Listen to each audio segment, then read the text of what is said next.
فَلَهُمْ أَجْرٌ غَيْرُ مَمْنُونٍ۔ اللہ فرماتا ہے ہم اپنے بندوں کو ایسا اجر عطا فرماتے ہیں جو کبھی ختم نہیں ہوتا۔ تو صاحب تفسیر روح البیان لکھتے ہیں کہ ایک بندہ ایسا ہے جو بیمار ہو گیا،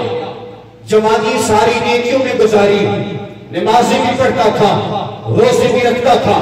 زکوٰۃ بھی دیتا تھا، غریبوں کو کھانا بھی کھلاتا تھا، دین مدین کی تبلیغ بھی کرتا تھا، لیکن آج بوڑھا ہو گیا ہے، بیماریوں نے حملہ کر دیا ہے، یہاں تک کہ فالج کا مرض ہے، آج اٹھ بھی نہیں سکتا، اس کی زبان بھی کام نہیں کر سکتی، لیکن جوانی میں نمازیں پڑھتا تھا، سابقہ ریکارڈ اس کا نیکیوں سے بھرا ہوا ہے۔ آج وہ نماز پڑھنے کے قابل نہیں ہے،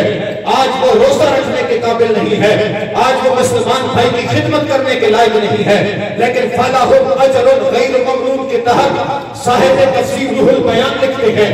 کہتے ہیں جب وہ کچھ بھی نہیں کرنے کے لائق ہوتا، چارپائی پہ لیٹ جاتا ہے، لیکن اللہ فرشتے کو بھیجتا ہے، حکم دیتا ہے، اے فرشتے جا اس کے نام اعمال میں نماز کی نیکیاں لکھ دے۔ توجہ کرنا، بندہ بیمار ہے، نماز نہیں پڑھ رہا، زبان بند ہے، فالج کا مریض ہے، لیکن نماز پڑھ نہیں رہا، رب فرشتے کو بھیج کے حکم دے رہا ہے، فرشتے اس کے نام اعمال میں نماز لکھ۔